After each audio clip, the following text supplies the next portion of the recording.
అరే! నాకీరోజు బ్రేకప్ అంత బాధగా ఉందిరా అని నా ఫ్రెండ్ నాతో అన్నాడు. ఏమైంది మామా? ఎందుకంత డల్‌గా ఉన్నావు అని నేనడిగా. లాస్ట్ వీక్ నేనిచ్చిన ఇంటర్వ్యూ పక్కా జాబ్ వస్తదన్న నమ్మకంతో నేను వెయిట్ చేస్తుంటే, ఈరోజు ఆ కంపెనీ నుంచి నాకు రిజెక్షన్ మెయిల్ వచ్చిందని చెప్పాడు. అప్పటికే వాడు 6 మంత్స్ కంటిన్యూయస్‌గా జాబ్స్ అప్లై చేస్తున్నాడు. అన్నీ కూడా రిగ్రెట్ మెయిల్స్‌తోనే ఎండ్ అవుతున్నాయి. ఆ రోజు అదే మాట్లాడుకుంటూ అసలు యూకేలో మనకి జాబ్ వస్తదా? అనే ఒక క్వెషన్ మార్క్‌తో ఆ డిస్కషన్ ఎండ్ అయింది. ఇంకా వాడి గురించి మీకు చెప్పాలంటే, వాడికి ఇండియాలో 5 ఇయర్స్ జాబ్ ఎక్స్‌పీరియన్స్ ఉంది. అండ్ ఇక్కడ ఎంఎస్‌సి సైబర్ సెక్యూరిటీ డిగ్రీ ఉంది.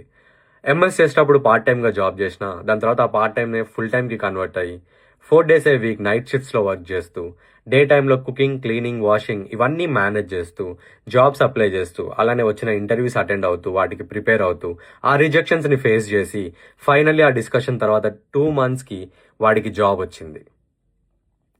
ఆ రోజు the happiest day in our lifes.